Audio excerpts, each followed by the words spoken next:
फैज़ अबरार के फैज़ की रोशनी, फैज़ अबरार के फैज़ की रोशनी बढ़ रही है यकीनन गली दर गली। सारे तलबा यहाँ रहे के सुबह मसा करते हासिल है कुरान की चाशनी। दिल से कुर्बान शैदा है चरखे कुहन, फैज़ अबरार है। अल्हम्दुलिल्लाह,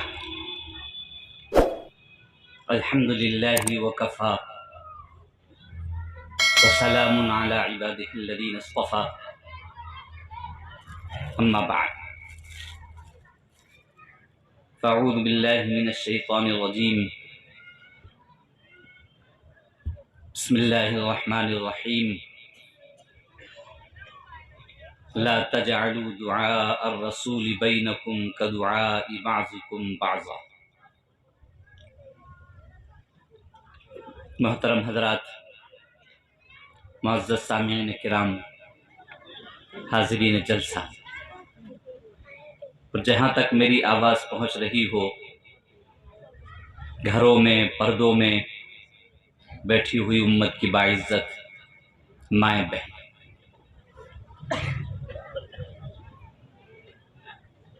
इस वक्त हम लोग कुरान पाक की निस्बत से जमा हुए।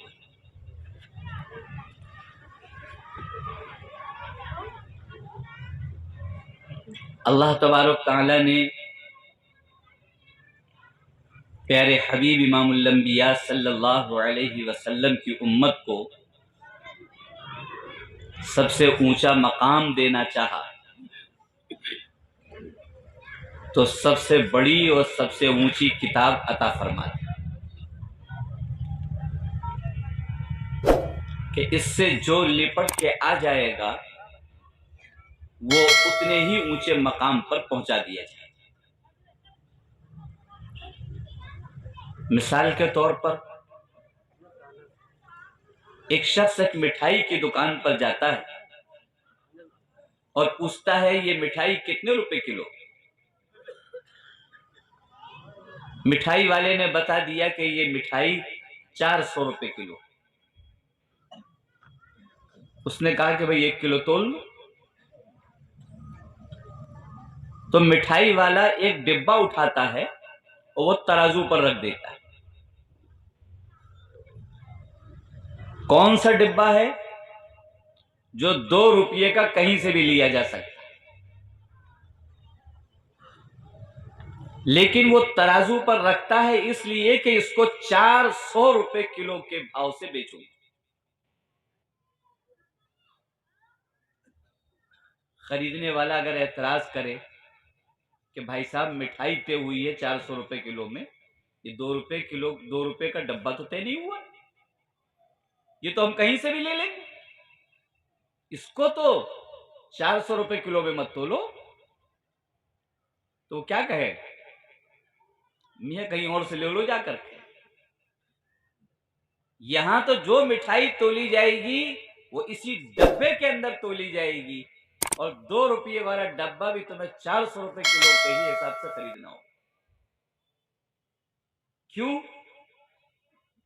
इस रद्दी वाले डिब्बे ने अपना ताल्लुक मिठाई से कायम कर लिया, तो वो 2 रुपए वाली चीज भी उसी मिठाई के भाव में बिक रही। जब तक मिठाई का आखिरी पीस इस डब्बे के अंदर रखा रहेगा, ये डब्बा उसी एहतराम से रखा जाता रहेगा, और जिस वक्त इससे वो मिठाई का आखिरी पीस जुदा कर दिया जाएगा तो फिर ये डब्बे का एहतराम खत्म हो जाएगा। अब इस डिब्बे की जगह डस्टबिन होगी, कूड़ेदान होगी, घर के बाहर होगी। अब इसको घर के अंदर रहने भी नहीं दिया जाए।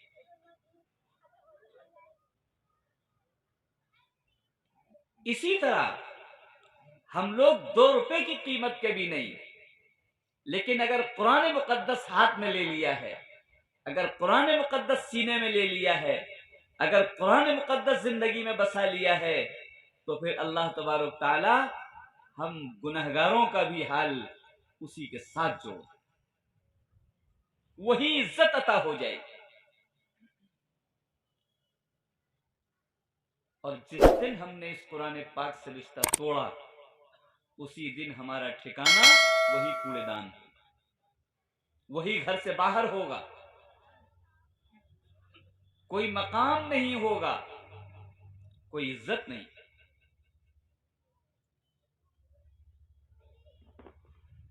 चारों तरफ कुरान पाक से दूर करने के लिए साजिशें रची जाती हैं। हमारे यहाँ सर्वे करने वाले आए पंजाब से, और आने के बाद उन्होंने कहा कुछ सवालात करना चाहते हैं। बैठिए,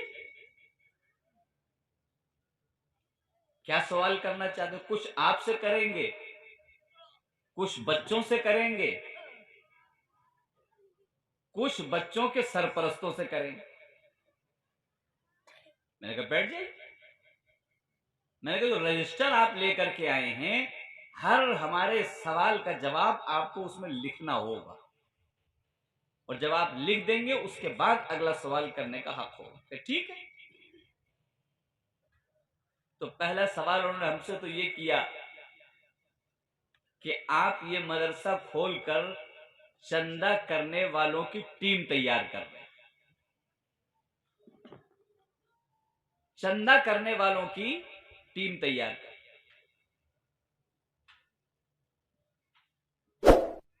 मैंने कहा ये कैसे आपने कह दिया? कहने का हमने देखा है मदरसे वाले रसीद लेकर के जहां फारिग हुए, रसीद पकड़ी और चंदा करने निकल गए। आप कौम को यही बनाना चाहते? मैंने उनसे पूछा कि अच्छा ये बताइए, सदर जमहूरिया को और वजीर आजम को तनख्वाह कहां से मिलती? दफन किए हुए पैसे निकाले जाते हैं या पेड़ से झड़ती? मैंने कहा आपको इतनी छोटी सी बात नहीं मालूम कि सदर जमहूरिया और वजीर आजम को तनख्वाह भी हमारे चंदे से दी जाती?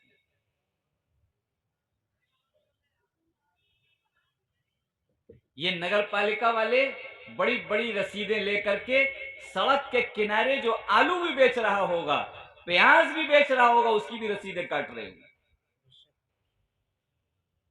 और उनकी रसीद तो बड़ी लंबी लंबी होती है, आपको नजर नहीं आती?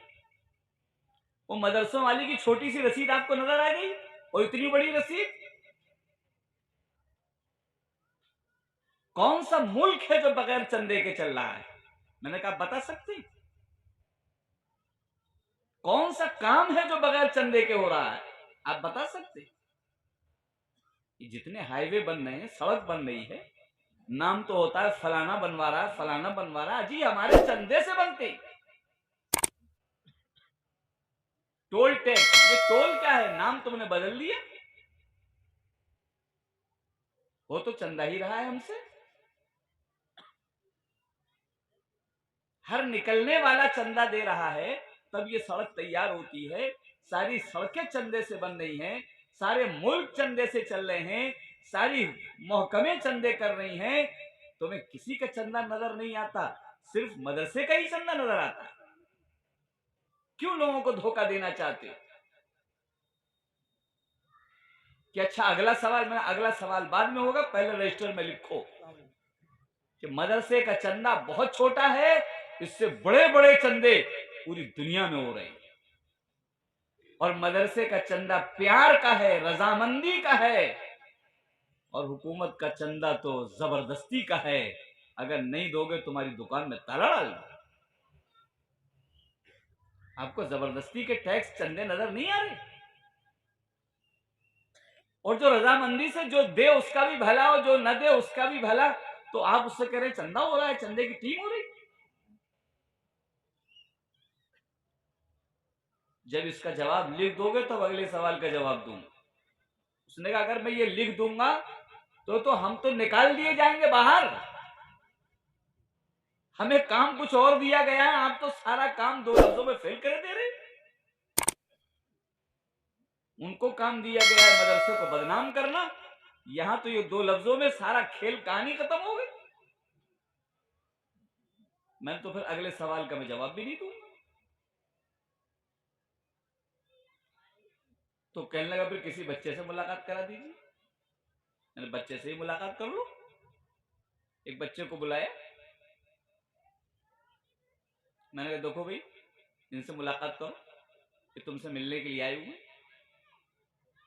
अल्लाह से दुआ कर रहा था कि अल्लाह आपने जैसे मेरे जहन में जवाब डाला और इसे लाजवाब कर दिया, इस बच्चे के जहन में भी डाल दे कोई जवाब, पता नहीं क्या सवाल करे। मुझसे ही ऐसा टेढ़ा सवाल किया है कि न जाने कितने मुसलमान इस मर्ज में मुब्तला हो गए कि हाँ हाँ ये तो सिर्फ चंदे वाले हैं।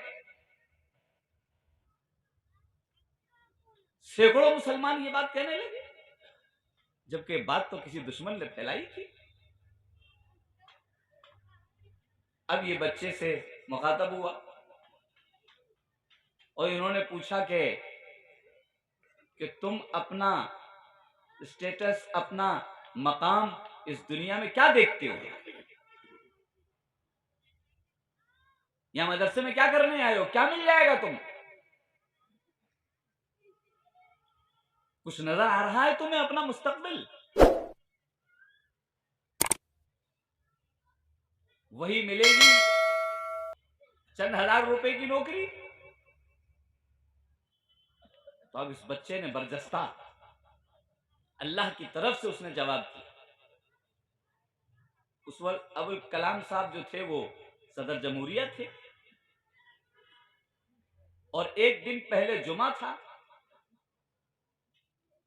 वो दिल्ली में किसी मस्जिद में जुमा पढ़ने पहुंचे थे और उसका फोटो फर्स्ट पेज पर छपा था कि सदर जमहूरिया नमाज जुमा अदा करते हुए फलानी मस्जिद में। वो बच्चे की नजर पड़ गई। बच्चे ने बरजस्ता कहा कि आप मेरा स्टेटस पूछ रहे हैं? कि हाँ।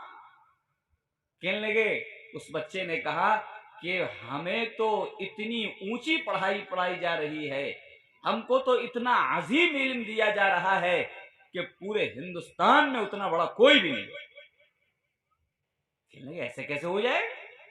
कैसे ऐसे हो जाएगा कि हिंदुस्तान में सबसे बड़ा ओहदा सदर जमहूरिया का है। अगर सदर जमहूरिया साहब को नमाज पढ़नी होगी तो हमारे पीछे खड़े होंगे, हमसे आगे नहीं खड़े हो सकते। आप हमारा मकाम पूछ रहे हैं? पूरे हिंदुस्तान में कोई सदर जमहूरिया से आगे नहीं चल सकता है। अगर कोई चल सकता है तो हम चल सकते। और न यकीन आए, कल का अखबार उठा के देख लीजिए, उसने रजिस्टर बंद कर दिया, अपना सारी फाइल बंद कर दी। मैंने कहा इनके सरपरस्तों को बुला दूं, कल यहाँ की बड़ी टेढ़ी की है। मैंने कहा आप तो सब मदरसों के सर्वे करने आए हैं, आइए मैं आपको और मदरसों में ले चलता हूं। कि नहीं, आपके साथ कहीं भी नहीं जाएंगे। उन्होंने सारा रजिस्टर अपना बैग उठाया और वहां से सब रवाना हो।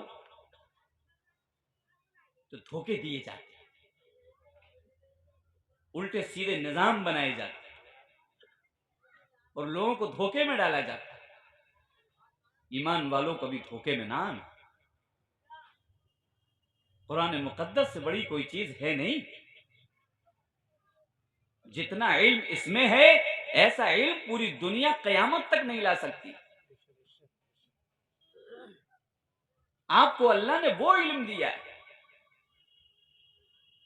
ये सारे दुनिया के साइंसदान अभी पहला आसमान का पता भी नहीं लगा पाए हैं, और कोई कहता है पहला आसमान है और कोई कहता है आसमान वासमान कोई चीज नहीं, हम तो देख के मानते हैं, हमें तो भी नजर आया नहीं। आसमान कोई चीज नहीं, ये तो आंखों की इंतहा है, वो एक रंग नजर आता है। ये पूरी दुनिया के साइंसदान कह रहे हैं। लेकिन अगर किसी कुरान पाक पढ़ने वाले से, जिसने कुरान पाक समझा है, बच्चा है, उससे बुला के पूछो कि कुछ पता है आसमान के बारे में, तो कहेगा हाँ। क्या पता है? कि कुरान पाक कहता है अल्लाह वो है अल्लज़ी खलक़ सबअ समावातिन तिबाका। अल्लाह वो है जिसने 7 आसमान तले ऊपर पैदा फरमाए। 7 आसमान तुम पहला नहीं जानते और हम सातों जानते हैं। ये कुरान पाक की बरकत है। इसको छोड़ दोगे जाहिल हो जाओगे और जाहिलों से बदतर हो जाओगे। ये दुनिया कह रही है हमारे पास इल्म है, उनके पास क्या है इल्म जो कुरान पाक पढ़ने वाले के पास है। और तुम खाली आसमान पहले का पता नहीं लगा सकते, हम तो आसमानों के ऊपर का भी पता जानते हैं और हम वो भी तुम्हें बता सकते। सारे जहान के सरताज इमामुल अंबिया जनाब मोहम्मद रसूलुल्लाह सल्लल्लाहु अलैहि वसल्लम ने कुरान पाक की तिलावत कर कर के उम्मत को यह इल्म अता फरमाया। सातों आसमान के ऊपर की पूछना चाहते हो, छठे और सातवें आसमान की खबर लेना चाहते हो, कुरान पाक पढ़ने वाला फौरन पढ़ेगा इंद सिदरतिल मुंतहा इंदहा जन्नतुल मअवा। छठे और सातवें आसमान पर तो बेरी का पेड़ है। पूरी दुनिया के कैमरे लगा दो, सारी मशीनें और सब कुछ छोड़ दो, तुम पहले आसमान पर न पहुंच पाए तो बेरी का पेड़ क्या पता पाओगे।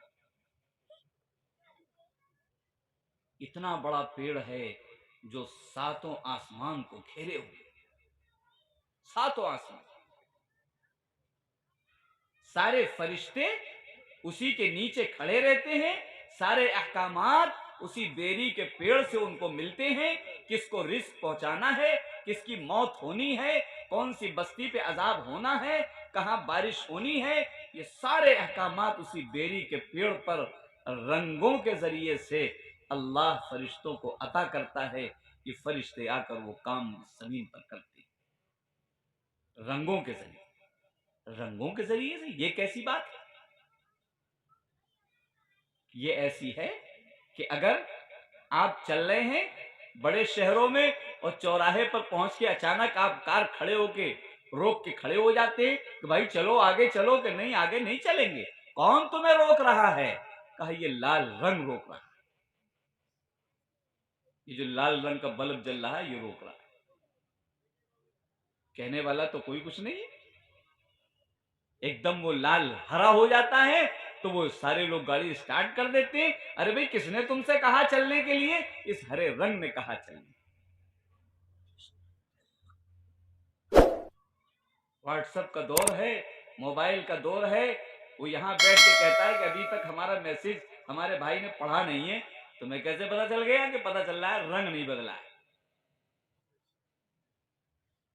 कि अमेरिका में अब पढ़ लिया, तुम्हें कैसे पता चला कि ये नीला रंग हो गया है? ये रंग बता रहा है, पढ़ लिया। इस तरह खामोश सारे अहकामात फरिश्तों को उस बेरी के पेड़ से रंगों के जरिए से दिए जाते। ये अल्लाह ने मिसाल हमको दिखा दी और उसके ऊपर की खबर पूछना चाहते हो? बिल्कुल, अगर बता पाओ तो बिल्कुल बताएंगे, क्योंकि हमारे पास कुरान मुकद्दस क्या है। उसके ऊपर की खबर यह है सुम्मस्तवा अलल अर्श, अल्लाह ने उसके ऊपर एक अर्श बनाया।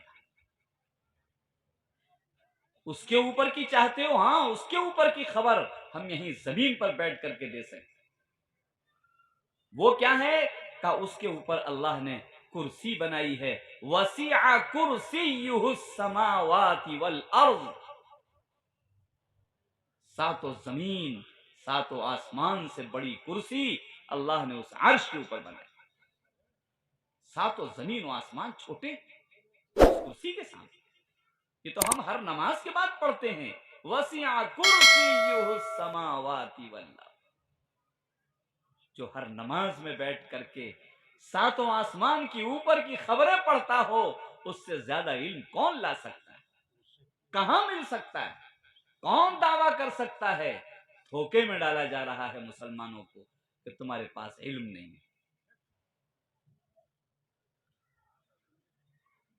हरगिज धोखे में ना। इस कुरान मुकद्दस से कोई बच्चा, कोई जवान, कोई बूढ़ा महरूम न रहने पाए। वरना सारे इल्म से महरूम हो जाए। तुम ये जानना चाहते हो कि सूरज डूबता कैसे है? हाँ हाँ, हम यहीं बैठ के बताएंगे। हत्ता इदा बलग मगरिब शम्स, सूरज डूबने का मंजर हम तुम्हें यहां बैठ के बता सकते हैं। सूरज निकलने का मंजर, हाँ, हत्ता इदा बलग मतलिअ शम्स, कैसे सूरज निकलता है हम बताएंगे। तुम क्या जानते? दुनिया जहां खत्म होती है, हाँ, वहां का भी पता जानते हैं। हत्ता इदा बलग बैन सद्दैन, कौन सा इल्म चाहते हो? दाएं का, बाएं का, ऊपर का, नीचे का, सारे उलूम कुरान पढ़ने वाले के पास है। सारी दौलतें इसके पास हैं।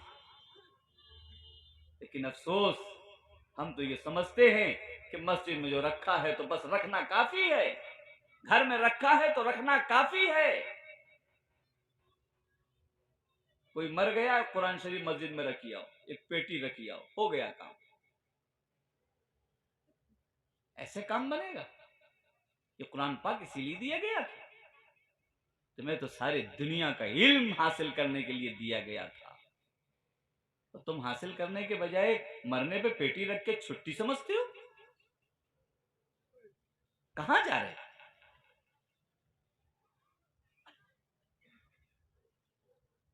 हरगिज ये मकसद नहीं है। 50-50 कुरान पाक मस्जिद में रखे होते हैं, 100 नमाजी मस्जिद में आते हैं, कोई एक आदमी भी कुरान पर हाथ नहीं लगाता। उलूम के खजाने बंधे रखे हुए हैं, कोई छूने को तैयार नहीं।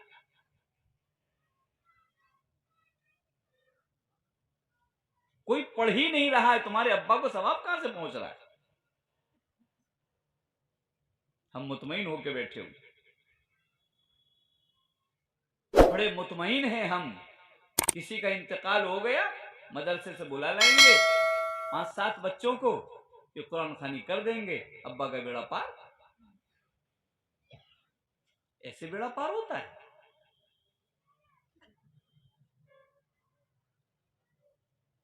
ये कुरान पाक दूसरों से पढ़वाने के लिए आया था या खुद पढ़ने के लिए आया था?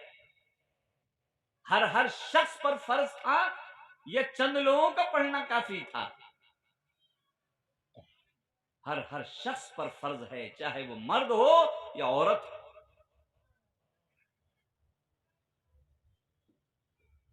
अल्लाह का शुक्र है कि अभी मदरसों की आजादी हासिल है, पढ़वा लो। अगर इनकी कदर न की तो ताले पड़ जाएंगे, फिर पढ़ाने को जगह न मिलेगी। जिस नेमत की नाशुक्री होती है अल्लाह छीन लेता है।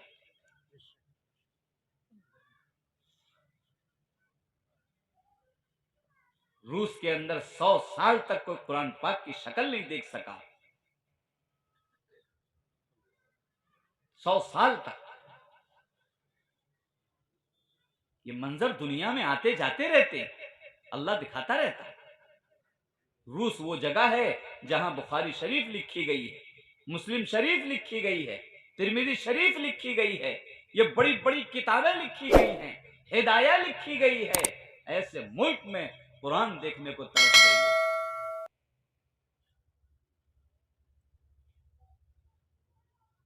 अल्लाह बहुत बेनियाज है। अल्लाह समद, अल्लाह किसी का मोहताज नहीं। वो जिससे चाहेगा कुरान पाक की नेमत छीन ले, क्योंकि कुरान पाक नबी की मीरास है, नबी की विरासत है। और विरासत का कायदा यह है कि अल्लाह तबारक ताला ने जब कोई मरता है तो उसके एक एक नन्ही पाई को अल्लाह ने बता दिया है कितनी किसको दी जाएगी, उससे चवन्नी जायद किसी को नहीं दी जा सकती। नन्ही पाई का हिसाब अल्लाह ने खुद मुकर्रर किया। पूरे पूरे सफ़े हैं, पूरे पूरे रुकू हैं, इसको आधा, इसको 8वां, इसको 5वां, इसको चौथाई, इसको इतना, इसको इतना, हर एक का हुक्म अल्लाह ने खुद मुकर्रर किया है, इसमें किसी दूसरे को साझा नहीं किया। इसे विरासत कहते हैं। अल्लाह ने जिसको जितना दिया है उतना उसे दिया जाए। नबी की विरासत कुरान पाक है। अल्लाह जिसे चाहेगा देगा और जिसको चाहेगा नहीं देगा। जो मांगेगा उसे मिलेगा और जो नहीं मांगेगा उसे हरगिज़ नहीं। नाकदरी करेगा, छीन लिया जाए। ये जो बच्चों ने सीनों में कुरान लिया है, ये अल्लाह ने इनको मुंतखब किया है। ये विरासत अल्लाह ने इनको दी है।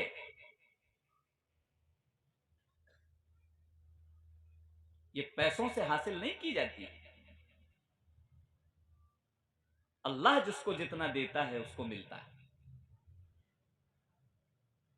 कितने छोटे छोटे बच्चे, कितने जरा जरा से बच्चे थे, आपने अपनी आंखों से देखा। और एक बच्चे तो माशाल्लाह मोहतमिम साहब बता रहे थे 8 महीने में, कितने में भाई? 8 महीने में। 8 महीने में हिफ्ज किया है बच्चे। ये अल्लाह देने वाला है। पूरी दुनिया मिलकर किसी को 8 महीने में कुछ नहीं दे सकती। एक दिन में कुरान पाक भी हिफ्ज करने वाले मौजूद हैं। एक महीने में भी कुरान पाक हिफ्ज करने वाले मौजूद हैं। और मां के पेट से हाफिज होने वाले भी मौजूद हैं। ये अल्लाह जिसको चाहता है देता है। मां के पेट वाले बच्चे ने कौन सी मेहनत कर ली? वहां मां ने मेहनत की। जिसकी माओ ने मेहनत की है, अल्लाह मां के पेट में भी हाफिज बना दिया करता है। कुरान पाक के मुअज्जिज़े, ये सारे जहान के सरताज का जीता जागता मौजज़ा है। जो घरों में कुरान नजर नहीं आ रहा है, माओ ने इसको अपनी जुबानों से हटाया है तो अल्लाह ने उनकी नस्लों से हटा लिया। जिन माओ ने कुरान पाक की तिलावत को जिंदा रखा है, रोजाना कुरान खोल के बैठती हैं, जिनके बाप खोल के बैठते हैं, उनकी नस्लों को अल्लाह कुरान पाक से महरूम नहीं करता।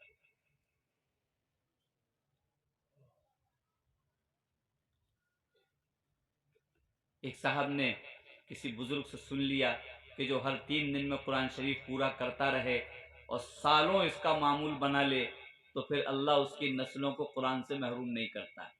बस उन्होंने मामूल बना ली, हर 3 दिन में कुरान शरीफ पूरा, हर 3 दिन में कुरान शरीफ पूरा। 10 पारे एक दिन, 10 पारे एक दिन, 10 पारे सालों पढ़े। मां से भी कह दिया कि तुम मेरा साथ दो, इस तरह पढ़ा करो। मां भी पढ़ रही है और बाप भी पढ़ रहा है। उनकी 7 पुश्तें हो गई हैं। सारे लड़के सारी लड़कियां हाफिज हुआ करती हैं। 7 पुश्तें। जो कुरान मांगेगा उसे अल्लाह देगा, जो नहीं मांगेगा महरूम कर देगा। निकल जाओ बाहर। अल्लाह को किसी की जरूरत नहीं। कुरान मुकद्दस मामूली चीज नहीं, बहुत बड़ी चीज। हम समझते हैं कि हम कुरान खानी करा देंगे, अब्बा बख्श दिए जाए। बनारस के इलाके के मदरसे के मोहतमीम साहब मौजूद थे। सुना रहा था मैं एक जगह, तो मोहतमीम साहब ने कहा मैं अपना आंखों देखा वाकया सुना दूं। मैंने कहा सुनाइए। तो उन्होंने सुनाया कि हमारे मोहल्ले में एक का इंतकाल हो गया। वो बुलाने आए बच्चों को, कुरान खाने के लिए भेज दिए, हमने भेज दिए। थोड़ी देर के बाद बच्चे लौट करके आए तो हंसी ठट्टा कर रहे थे और उनकी हंसी नहीं रुक रही थी। मैंने क्या हो गया बच्चे, क्यों आज इतना हंस रहे? और बता के नहीं देते। तब एक सीआईडी लगाया कि जरा मालूम करके आओ हुआ क्या। तो वो सीआईडी खबर लेकर के आया। उन्होंने कहा हजरत ऐसा हुआ कि ये जो मोहल्ले में इंतकाल हो गया था, ये मदरसे को चंदा वंदा तो देते नहीं थे। अब जब मर गए उनके अब्बा तो वो कुरान खाने के लिए बुलाने आए। तो बच्चों ने कहा कि अच्छा, उन्होंने तो कुछ दिया नहीं, अब ये बाद वाले अगर कोई नाश्ता वास्ता ढंग का करा देंगे तो कुछ पढ़ा देंगे, नहीं तो हम भी तो कोई है, कोई जाहिल थोड़ी है। चलो भाई, पहुंचे वहां तो कहते हैं कि वहां नाश्ता 3-4 आइटम ही थे, ज्यादा नाश्ता उन्होंने लगाया नहीं था, कम से कम 9-10 आइटम होते, 3-4 आइटम रखे। तो बच्चों ने क्या किया कि बच्चों ने कुरान शरीफ पढ़ा, और पढ़ने के बाद जब दुआ का नंबर आया तो इन बच्चों ने हाथ उठाकर अल्लाह से दुआ करी, अल्लाह जो हमने पढ़ा है इसका सवाब हमारे अब्बा को पहुंच जाए। अब ये सब हंसी ठट्टा कर रहे हैं कि खेल कर आए हम।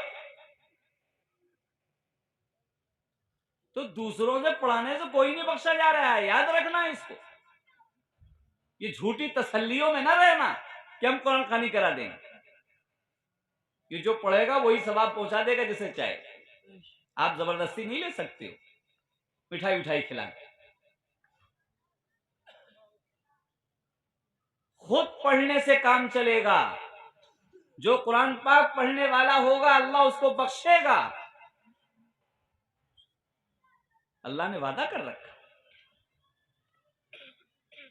ये दूसरों से पढ़वाने के तसल्ली में न रहना, ये शैतान ने हमको धोखा दे रखा। दुकान खुली, कुरान खानी करा दी, खुद सो रहे पड़े हुए, बरकत आ गई जैसे कि ताले में बंद करके रख लिया। कोई बरकत वरकत नहीं है ऐसे। कुरान खानी अगर दुकान में बैठने वाला कुरान खानी कर रहा है, जो दुकान चला रहा है वो कुरान खानी रोजाना कर रहा है, उसका फायदा उठाएगा। वो मदरसे वाले बच्चे बुला के, मोहल्ले वाले बुला के, वो बुलाकर रुखसत कर दिए, पढ़ करके मिठाई खिला के, समझ बरकत बंद कर ली तुमने। ये कोई कथा वता नहीं है, ये तो कुरान मुकद्दस ऐसे कुछ नहीं हुआ करता। झूठी तसल्लियां हम हासिल कर रहे और कुरान पाक से महरूम हो रहे। और जिसने नाश्ते के लिए कुरान पाक पढ़ा हो, तो कुरान पाक पढ़ने के बदले में नाश्ता तो मिल गया, सवाब कहां से मिलेगा? सवाब तो जब मिलता है जब अल्लाह के लिए पढ़ा जाता है। वो नाश्ते के लिए पढ़ा गया है। और न मानो तजर्बा कर लेना कभी। 10 लोगों को बुला लो, कुरान खानी कराओ, और उसके बाद को जज़ाकल्लाह, शुक्रिया, जज़ाकल्लाह, थैंक यू, थैंक्स, बड़ा शुक्रिया आपका, आप कुरान शरीफ पढ़ के चले गए। मुसाफा करके रुखसत कर दो। न चाय पिलाओ न नाश्ता कराओ, और फिर जरा 1 महीने के बाद उन्हीं लोगों को दावत दे दो, जरा कुरान खानी की तशरीफ ले आइएगा, देखें कितने आते हैं। सब पता चल जाए कि उसके यहां सूखे गया, मक्खी चूस गया, और तो कोई नहीं जाएगा। चाय तक तो पिलाता नहीं है।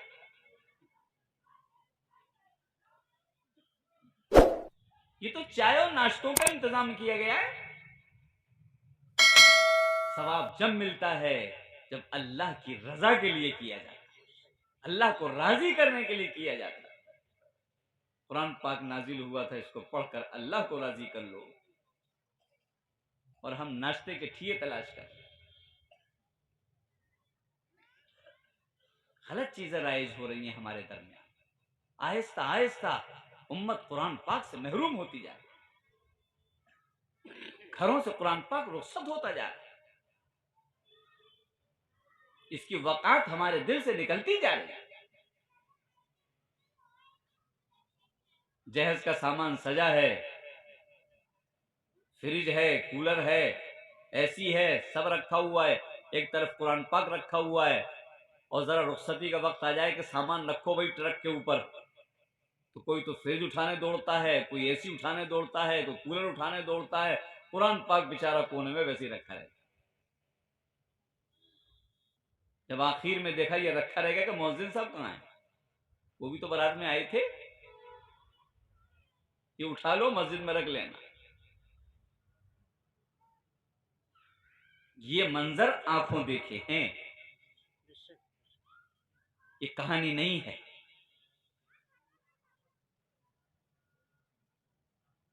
दुल्हन आ रही है घर में, औरतों ने कुरान लिया कि इसको साये में कर दो, इसके नीचे से औरत को निकाल दो, बहू को, और फिर ये कुरान मस्जिद में रखिए। सब काम बन गया। हवा लगा दो कुरान पाक। ये हवा लगाने के लिए नहीं उतरा है। बेइंतहा बेहुरमती कुरान पाक की हो रही है। कैसे कैसे हो रही है, क्या क्या बताया जाए। हजरत मौलाना बद्र आलम साहब मेरठी रहमतुल्लाह अलैह मदीना तय्यबा में इंतकाल होता है और उनको जन्नतुल बकी में दफन किया जाता है। दफन करने के बाद वहाँ के कब्रिस्तान का उसूल है कि पेट्रोल की ज़मीन है, जल्दी बदन ख़त्म हो जाता है। एक टाइम मुकर्रर है कि इतने दिन में बदल गल जाता है, और दूसरा मुर्दा आता है, उसके लिए उतने दिनों के बाद दोबारा कब्र खोद दी जाती है, उसी में दूसरा मुर्दा रख दिया जाता है। तो ये आपकी कब्र खोदी गई उतने अरसे के बाद, तो देखा जैसे लिटाला था वैसे ही लेटे हुए, फिर ढक दिया, फिर उतना अरसा गुजर गया, फिर खोला गया, देखा जैसे लिटाला था वैसे ही लेटे हुए, फिर अरसा गुजर गया, फिर खोला गया, तीसरी मर्तबा देखा फिर वैसे ही लेटे हुए। हुकूमत को इत्तला दी गई कब्रिस्तान की वजारत को कि साहब ये तो मामला अजीब व गरीब नजर आ रहा है। उनका भाई कहाँ का आदमी है ये? का शेख हिंदी है, हिंदुस्तान का शेख। का इसको पैक कर दो, अब इसे नहीं खोला जाए। वो पैक कर दी गई। ये वहां से इश्तिहारात में छपती हुई खबर हिंदुस्तान मेरठ तक आई, घर वालों तक आई। उनका भाई क्या अमल था उनका, क्या करते थे? पता चला कि वो कुरान पाक के आशिक थे। रात दिन उनके कुरान पाक की तिलावत का मशाला था। जब तक कुरान पाक पढ़ नहीं लेते थे, ना नाश्ता ना खाना। और पता चल जाता था कि सामने आकर के कोई हाफिज बैठा है तो पैरों को समेट लेते थे कि इसके सीने में कुरान पाक है, इसकी तरफ पैर नहीं फैलाऊं। ये अमल था बस, और तो भाई ये कोई छोटा मोटा अमल है? इसी की बरकत से अल्लाह ने उनको शहादत का मकाम दिया है, जमीन पर हराम कर दिया है कि उनके गोश्त का एक टुकड़ा भी खा सके। कुरान मुकद्दस है, बहुत अजीम दौलत। रमजान मुबारक में ये नाजिल किया गया है, शहरु रमजान अल्लज़ी उन्ज़िल फ़ीहिल कुरान। रमजान का महीना अल्लाह ने चुना कुरान पाक को लोहे महफूज पर नाजिल करने के लिए। पूरा कुरान लोहे महफूज पर उतारा गया रमजान के महीने में, शब कदर में। अजमत वाली रात, अजमत वाला महीना, अजमत वाली घड़ी, अजमत वाला नबी, ये वहां कुरान पाक आ रहा है।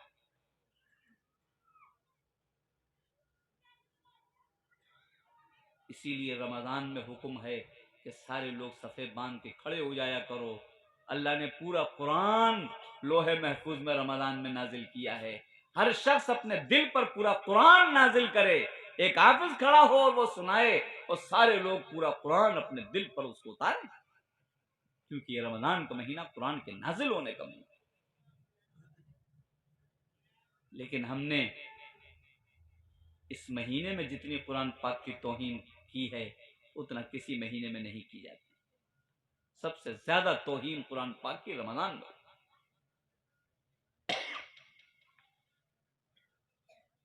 ऐसा हाफिज साहब दे दीजिए 3 दिन में कुरान पाक से छुट्टी दिला दे, 3 दिन 10 पारे सुना रहा है हाफिज, और कितनी देर में? 1 घंटे में 10 पारे सुना दिए। बहुत खुश सब लोग, अरे साहब सुपर फास्ट हाफिज जी हैं हमारे, 10 पारे तो 1 घंटे में सुना देते। तुम्हारी मस्जिद में सवा पारा होता है, 1 घंटा हो गया अभी तो पूरे ही नहीं हुआ है, लगता है याद नहीं है इनको। हमारे हाफिज जी को याद। कैसे कैसे धोखे हम खा रहे हैं। एक गांव से इत्तिला आई, उस गांव में एक साहब को सूरह यासीन रट ली थी, सूरह यासीन को जुबानी याद हो गई। वहां हाफिज साहब ने कुरान शरीफ पूरा कर दिया। तो वो साहब आए कि हाँ मौली साहब, क्या सूरह यासीन कुरान से निकाल दी गई है? क्या हुआ कि कुरान शरीफ पूरा हो गया, सूरह यासीन तो पढ़ी नहीं हाफिज जी। उसको सूरह यासीन याद थी, उसको पता चल गया धोखा दिया जा रहा है। और जिसको पता ही नहीं वो सर के ऊपर से निकल गया। बड़े तसल्ली में कुरान पाक सुन लिया। एक हर्फ समझ में नहीं आ रहा, क्या पढ़ा जा रहा, कहां का पढ़ा जा रहा। ये कुरान पाक के साथ खिलवाड़, मजाक। 10 दिन में हम कुरान पाक सुनेंगे। अच्छा भाई, क्योंकि कारोबारी आदमी है। चलो कारोबारी आदमी है, 10 दिन में सुन लो भाई। 10 दिन में कुरान पाक सुन लिया। कारोबार करने गए, तीसरे दिन लौट करके आ गए। अब मस्जिद में कुरान पाक तो आज भी पढ़ा जा रहा है उनके मोहल्ले वाली में। अब वो मस्जिद में कुरान पाक सुनने नहीं आएगा। क्या 10 दिन में छुट्टी तो ले ली, अब कुरान सुनेंगे हम, घर में अलम तरकब से पढ़ लेंगे। यानी उसने कारोबार का नहीं बल्कि कुरान पाक से उसको दिल नहीं लग रहा है। उसने 10 दिन में छुट्टी ले ली। पूरा महीना कौन सुने? कुरान पाक से मुंह मोड़ा। मोहब्बत तो जब थी जब कारोबार से लौट के आए, आज की रात यहां मिली है घर पर, तो जाकर तलाश करते किस मस्जिद में कुरान पाक की तिलावत हो रही है और हाथ बांध के खड़े हो जाते और अल्हम्दुलिल्लाह कहते कि पूरा तो अल्लाह ने सुनवाई दिया था और आज फिर मौका दे दिया।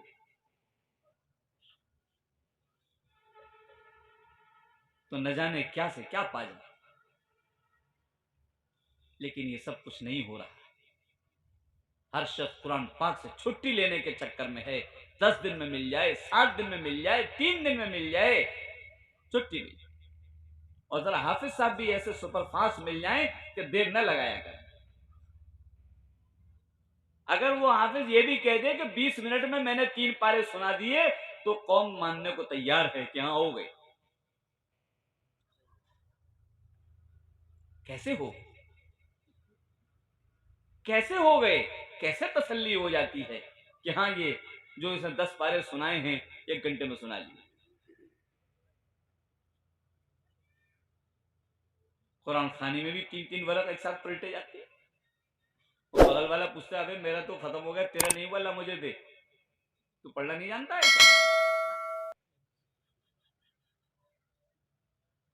मुझसे सीख, देख कैसे पढ़ा जाता है। क्योंकि सब बेवकूफ है, बेवकूफ बनाओ इन्हें। अकलमंद होते तो अकलमंदी की बात सोची जाती।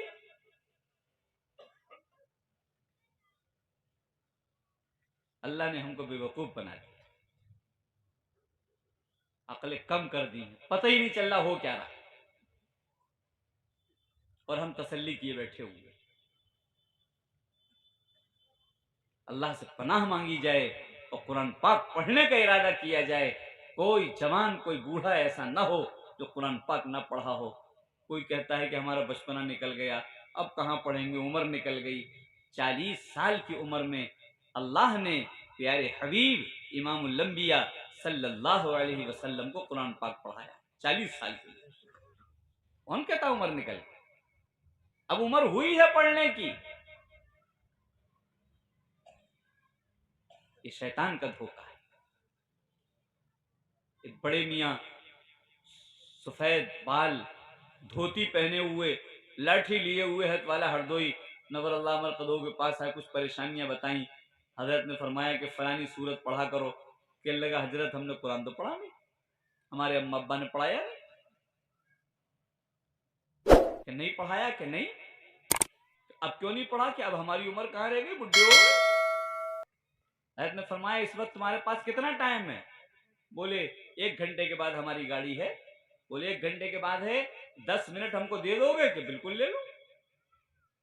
हजरत ने उस्ताद को बुलाया, कहा देखो इनके पास सिर्फ 10 मिनट का टाइम है, 8 मिनट तुम्हारे हैं, 2 मिनट मेरे हैं, 10 मिनट से 11वां मिनट नहीं लगना चाहिए। इनको ले जाओ और इनको 1-2 हरफ समझाओ। बड़े मियाँ गए तो उन्होंने समझाया कि देखो ये सीधा सीधा अलिफ होता है और ऐसे लंबा लंबा बा होता है।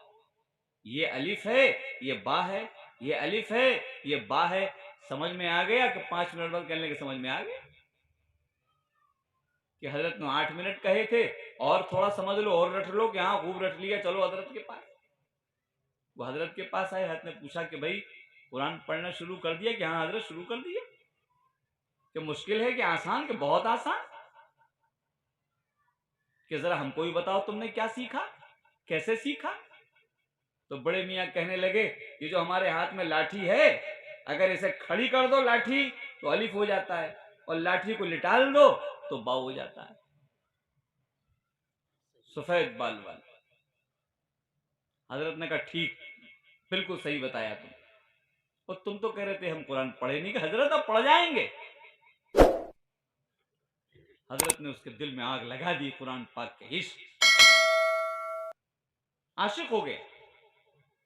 इतना आसान। वो अपने गांव पहुंचा और इमाम साहब से कहा, तुमने बताया ही नहीं कुरान पाक इतना आसान। कब कब मैं पढ़ गया होता। टाइम दे दोगे थोड़ा। इमाम साहब ने कहा बिल्कुल दे देंगे। कौन इमाम मना करेगा, कोई कहे कुरान पाक पढ़ने के लिए, कोई मना नहीं करता। बस उसको एक आग लग गई इश्क लिए। कायदा इमाम साहब के पीछे पीछे, ये बता दो, ये बता दो, ये बता दो। इमाम साहब ने रटा रटा के रटा। 29 हरफ है, 29 दिन में सारे हरफ मालूम हो गए। अब जबर जेर का नंबर आ गए। उसने मेहनत करके पूरा कुरान पाक पढ़ लिया। और कुरान पाक पढ़ने के बाद फिर कहने लगा अब हिफ्ज करूंगा, कि हिफ्ज भी हो जाएगा। कि जाओ आज अलिफ लाम मीम रट लो। उसने कहा अलिफ लाम मीम याद हो गए। कल कहा जालिकल किताबू रट लो। उसने कहा जालिकल किताबू रट लाया। आज ला रही वफी रट लो। उसने ला रही वफी रट लिए। एक आयत मुकम्मल हो गई, 2 आयत हो गई। उसने इस तरह से इमाम साहब से एक एक पूछा। खेती में दिन भर खेत जोता, जालिकल किताबू, जालिकल किताबू, जालिकल किताबू दिन भर रटता और हल चलाता। कुछ थोड़ा बहुत आयतें उसने हिफ्ज की थी कि उसका मौत का वक्त आ गया, अल्लाह को प्यारा हो गया। गांव से इत्तला हजरत को दी गई कि हजरत जिसको आपने अलिफ बा पढ़वाया था उसने पूरा कुरान पढ़ लिया और अब हिफ्ज करने को कहता था, और उसने चंद आयतें रट ली थी। इस तरह से हजरत उठ के बैठ गए। क्या जुम्मत, कितनी महरूम है कुरान पाक, कितना आसान कुरान। हजरत ने वो आयत पढ़ी कि जो कोई हिजरत के लिए निकले, नेक काम के लिए निकले, और सुम्मा युदरिकुहुल मौत, और रास्ते में उसको मौत आ जाए, फकद वक़ा अजरु, अल्लाह पूरा पूरा सवाब उसको अता फरमा देता है। हजरत ने फरमाया वो हाफिज हो गया, बड़े मियां हाफिज हो गए। कयामत के मैदान में हाफिज उठाए जाए। अल्लाह किसी को महरूम नहीं करता। कोई एक कदम चलता है, अल्लाह 10 कदम उसकी तरफ बढ़ जाता है। तो ये मदरसे खाली बच्चों के नहीं हैं, जवानों के भी हैं, बूढ़ों के भी हैं। हमारे यहाँ एक औरत पढ़ी नहीं थी कुरान शरीफ, उसने एक बच्ची को भेजा अपनी पढ़ने के लिए मदरसे। वो अलिफ बा पढ़ के आई। उसकी अम्मा ने पूछा बेटा क्या पढ़ाया गया। हाफिज जी ने बताया ये अलिफ है, ये बा है। उसने भी रट लिया कि ये अलिफ है, ये बा है। बच्ची दूसरे दिन गई, आगे पढ़ करके आई। अम्मा ने पूछा आज क्या बताया। कहा ये ता है, ये सा है। उसने उसको रट लिया। वो बच्ची तीसरे दिन गई। जो बच्ची पढ़ के आती माँ उसी को रट लेती। जिस दिन बच्ची का कुरान पूरा हुआ उसी दिन अम्मा का भी कुरान पूरा हुआ। माँ बहुत आसान है, अपने बच्चों को पढ़ाओ। हमारे जमाने में लंदन से 2 लोग, अब्बा और बेटा, दोनों कुरान पाक पढ़ने के लिए आए थे। अब्बा सफेद बाल वाले थे, बेटा 12-13 साल का था। दोनों ने एक साथ मेहनत की, एक साथ याद किया। बच्चा थोड़ा पहले हाफिज हो गया इसलिए कि जहन बच्चे का अच्छा था, बुढ़ापे में थोड़ा कमजोर हो जाता है। लेकिन वो रोते थे रात में अल्लाह से कि अल्लाह बच्चा और मैं दोनों साथ में हाफिज होना चाहता हूँ। अल्लाह तू हिफ्ज कराने वाला है, हम तो बूढ़े हैं लेकिन आपकी ताकत तो बूढ़ी नहीं। अल्लाह ने दोनों को हिफ्ज करा दिया। इतना खुश हुए, हजरत हज को जाने लगे कि इस साल हजरत हज को जाएंगे। कहने लगे हम शुक्राने में बाप बेटे दोनों आपके साथ हज करना चाहते, अगर तुम दोनों को साथ में हज में ले। तो हिफ्ज करना भी आसान, सिर्फ इरादा कर ले आदमी और यासीन यासीन रटता रहे, याद हो चाहे ना याद हो, कोई शर्त नहीं है कि याद हो जाए, सिर्फ रटता है। एक आयत याद करता है फिर भूल जाता है, फिर रटता है फिर भूल जाता है, रटना नहीं छोड़ता। जब जब वो यासीन कहेगा नामे आमाल में नेकियां लिखी जाएंगी, नामे आमाल में लिखी जाएंगी, दर्जे 10-10 बुलंद होते रहेंगे सिर्फ यासीन कह ले।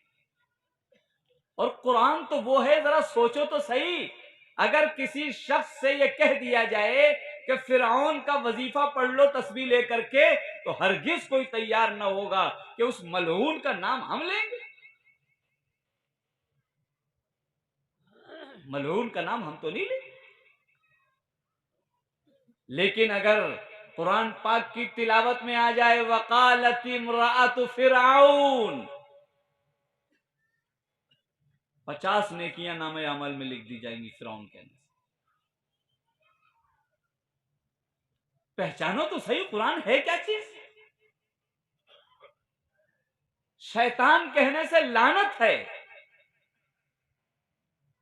लेकिन अगर कुरान पाक पढ़ने में आ जाए वइज़ा क़रअतल क़ुरआना फस्तइज़ बिल्लाहि मिनश शैतान, 50 नेकी शैतान कहने पे अल्लाह नामे अमल में लिख देगा।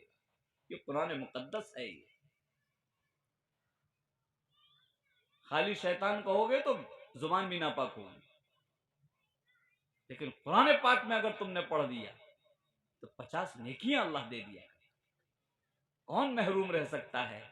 हर शख्स यहां पर कामयाब है, हर शख्स यहां पर बामुराद है, लेकिन बढ़े तो सही, आगे तो आए। एक वाकया इस वक्त आखिरी याद आ गया। बड़े पीर साहब जिनको हम लोग कहते हैं, इनको अम्मा ने उंगली पकड़ करके पहुंचाया मदरसे कि इनको कुरान शरीफ पढ़ा दिया जाए। उस्ताद लेके बैठे, लो अलिफ बाता पढ़ो। तो बच्चा कहने लगा कि जितना हमको याद है पहले उतना सुन लीजिए, उसके आगे पढ़ा दीजिए। उन्होंने कहा सुनाओ।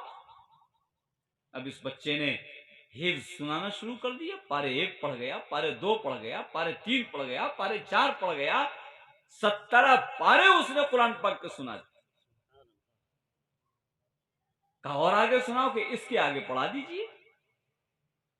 उन्होंने कहा कि ये बच्चा मां कह के गई है कि कुरान पाक उसको पढ़ाओ, और ये तो हाफिज है, और हाफिज भी 17 पारे का, ये 18वां क्यों नहीं सुनाता है, 17 तक ही क्यों सुनाए। आपको हैरत हो। बच्चे को लेके घर पर आए कि बात समझ में नहीं आई, आप पहुंचा के आई हो कि कुरान पाक पढ़ा दो, ये तो 17 पारे का हाफिज है, अम्मा को भी पता नहीं, अम्मा को भी पता नहीं क्या माजरा है। अम्मा ने गौर किया, ओहो, मां रोने लगी। कहने लगी इस बच्चे का कसूर नहीं है, कसूर इसकी मां का है, कि इसकी मां को ही सिर्फ 17 पारे याद है। अगर इस मां को आज कुरान पाक पूरा याद होता तो मेरा बच्चा हाफिज हो गया होता। इसकी मां को ही 17 पारे, ये कसूर इसकी मां का है। काश के इसने और मेहनत की होती और पूरा कुरान याद कर लिया होता तो आज बच्चा कामयाब हो गया होता। क्योंकि वो 17 पारे मां रोजाना पढ़ती, रोजाना पढ़ती। 9 महीने तक बदन में बच्चा है, रोजाना 17 पारे की नूरानी किरण उसके दिमाग पर पड़ रही, रोजाना दूध पिला रही है, कुरान की तिलावत कर ले। कुरान मुकद्दस ऐसी चीज है, मां पढ़े और बच्चा साथ में पढ़ जाए, क्या शान है इस कुरान मुकद्दस।